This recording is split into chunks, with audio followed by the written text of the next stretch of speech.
Hello everybody, it is Emery48 here and welcome back to another Tier List Tuesday. Today's not quite in tier list form, but I will be ranking the events from ScapeCon 3, saying which ones I enjoyed, which ones I didn't, and which ones I didn't really play, but there's some that I probably would have wanted to. We'll start with Wednesday, there was one format, which was Three-Headed Hydra. This was also in Delta. I feel like Delta doesn't really change things much for me, but I played a lot more Delta this year than I did in the past year. Granted, I think there was more Delta formats this year than ever before at ScapeCon. Three-Headed Hydra is something that I always enjoy. My team went, I believe, 2-2, and it's just fun having a team around you because that's not something that you get very often in HeroScape. Thursday's main event format was Delta Rule of 12. I enjoyed that one as well. That was pretty good. Played Hounds and PKs, I believe, split pretty evenly. It's a fun cut format, but having Delta the day before, I feel like it was a different point total, so you did definitely see different armies, but still fairly similar. Friday was Reverse the Whip, which is hands down my favorite format. Every year, I just like the randomness. You never know what you're gonna see. People can pretty much bring anything, and armies are always different. That's the only event that you're not really ever going to see the same army from a different event. Saturday was V-Cheese, which I did not play in. I'm not a big VC fan. I've never looked into those units, so I try to avoid VC. And yeah, that's about where I am with V-Cheese. I chose not to play in that one. I played in side events. Sunday was the World Championship, which I did not qualify for. But upon watching it, it seemed very fun. The draft looked very cool. It looks like something I would be very bad at, but I think I would enjoy. I think I'd probably lose the first game I played in if I did end up qualifying for that in a future year, if that is still a format. But I think it would be fun. I think I would enjoy myself. Side events, VC pre-built. Now that's an interesting way to do VC. I did not play in that one. But if I was going to do VC, I think that'd be the way to do it, because I can learn some cards and I don't have to worry about too much. I also don't have to figure out how to make an army in VC. That I liked. Age of Rebirth Restricted. That was Thursday afternoon, which I did play in. You had to have one AOA figure, but you could pretty much, and this is what I did, have a 30-point filler AOA figure and nothing else, which is kind of useless. So I think it'd be really cool if we did that again. Maybe have a minimum points or do pre-built armies for that as well. I mean, next year AOA might just be legal anyway within pretty much anything. So who knows what's going to happen with AOA for future events. VC Bring 2 Strike 1. That I would not like. That's even more complicated for me than V-Cheese. And there's a reason why I did not play in that one. VC, the big thing. 4x4 Delta. That was fun. I believe I did play in this. I like 4x4. It lets you try out a bunch of different stuff. You're not going to see a large variety of things, I feel like.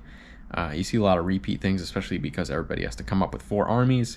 But it is a fun format nonetheless. And there was a coaching at the same time slot, which I think is really important. It's a good way to get new players more comfortable with the game and more experienced, and just better overall. And better competition makes a better week. So I'm very content with coaching being in there. I wouldn't coach because I don't think I'm good enough, and I don't think I'm good enough at coaching people in general. Friday morning was VC Monster Mash, which I did not play because I was at the same time as Reverse the Whip. But Monster Mash, I don't think I've ever actually played in a Monster Mash format, because I think it's always alongside something I'd rather play. But Monster Mash is definitely something I would play, even with it being VC. You can get enough large or huge figures from just normal original Scape, so that's fine. Friday afternoon, you had Delta Rainbow Wars, which did look like a fun format. But because of Reverse the Whip, I never came up with an army early enough to join. But it is something that I would have liked to have played. Alongside that was VC Quad Pod, same thing with the Strike 1 thing. That's just a lot of stuff that I have to come up with for VC, and I don't really want to play it. Assassin's Creed Heat of the Battle Restricted. This was really fun. I did not do well in this format, I don't believe.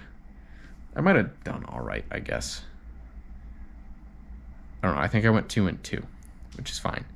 But it was fun. I mean, Heat of the Battle is amusing, and Assassin's Creed turned Heat of the Battle even more terrifying because they're already that close to your figure that they're trying to kill. Saturday morning, I played Lightweight Berserkers, which was a fun format. Getting Tarn Viking Warriors in every army was good, and surprisingly, when I actually used them before the end of the game, they were fairly useful. I've never really used the Tarn in an army before, so I enjoyed being forced to play with them because it let me learn how to use them a little bit better. Sideboards ban list. This was really fun. This was a much better version of sideboards than the first year. It took everything about sideboards that was interesting and kept that, and took out everything that was bad about sideboards originally. Especially with the ban list, getting rid of pretty much all of the OP things that you could just build anyway in sideboards, and that made it a very interesting format. There was more decision making. The first year I just made an army that fit and then had a bunch of extra stuff to scare people. This time it was like, okay, I have to actually come up with a few different variations. Granted, I had pretty much one base army that I was going to run, but the fillers were different and the combinations that I could do were a lot more unique than the first year. I think it would be interesting because this time it was like a dice roll to see how many points the point value was going to be. I think it'd be interesting to not be able to do the same point value more than once if we did this same setup again, because it kind of made the decision really easy of what I was going to build.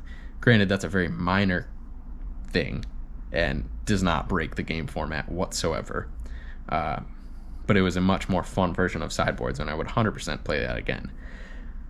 Marvel Mastermind Delta was at the same time. I've never played a Marvel event. I've only recently gotten into Marvel. If you've been watching the channel, I've been going through the Marvel timeline, so I think I would probably play Marvel in the future, but I've never looked at really Marvel HeroScape since getting into Marvel. So that would be interesting to look into, and something I might do in between ScapeCons to see if I wanted to play any of those units. The evening event was 4x4 Kill Your Swill, which was a very painful thing to make an army for, because it was the most complicated and convoluted rules, but it kind of had to be, because you didn't want to give just awful armies. You wanted to give bad armies that still kind of were functional. I made 2 good of armies. I think it would have been a lot more interesting if it was just 1, because to make 4 of those was a lot. I did enjoy it once we got into the games. I didn't do well because I gave people 2 good armies most of the time, but it was fun. And I don't know if I would play it again, just because it took a lot of brain power to make bad armies. More brain power than I was hoping for a night event, but that's fine. Sunday morning, sniped A and under. I didn't play anything Sunday morning, I just watched the finals, but sniped A and under is an interesting format. I mean, it's similar to Betrayal, it's just the units off the board. I tend to not like those things because I feel like I always pick the wrong unit to get rid of. And I don't know. I like having bonding things, and if you're having a bonding thing, then they're just going to get rid of the squad that bonds, and you're kind of screwed. So it's something that I'd probably avoid, but if it was there, I'd play it. VC Delta General Wars. This is probably what I would have played in if I played Sunday morning, because General Wars is a fun format to me. Even with VC, I think I'd be okay in General Wars, because there's a lot of stuff that people would probably play that is still normal Scape. I think that one, more than V-Cheese, you would see more classic Scape in that, especially because General Wars just attracts a wider variety of people, I believe, than V-Cheese. So that one is what I would have played and would not mind seeing that come back again in the future. So my favorite thing, like I said when we got onto it, was Reverse the Whip. I think my least favorite would probably have to be Um, the least favorite that I played was definitely 4x4 Kill Your Swill. That one was just complicated. It was all right, but I don't know if I'd play it again. The least favorite that I didn't play was V-Cheese, but that's just because I don't like VC. That is nothing against the format. That's just me not understanding the units. If you were at ScapeCon, please let me know what your favorite events were, or least favorite events. Hopefully not too many least favorite events, mostly the favorite ones. And if you weren't at ScapeCon, let me know which ones sound interesting to you. Thank you everybody so much for watching, and I hope you have a wonderful rest of your day.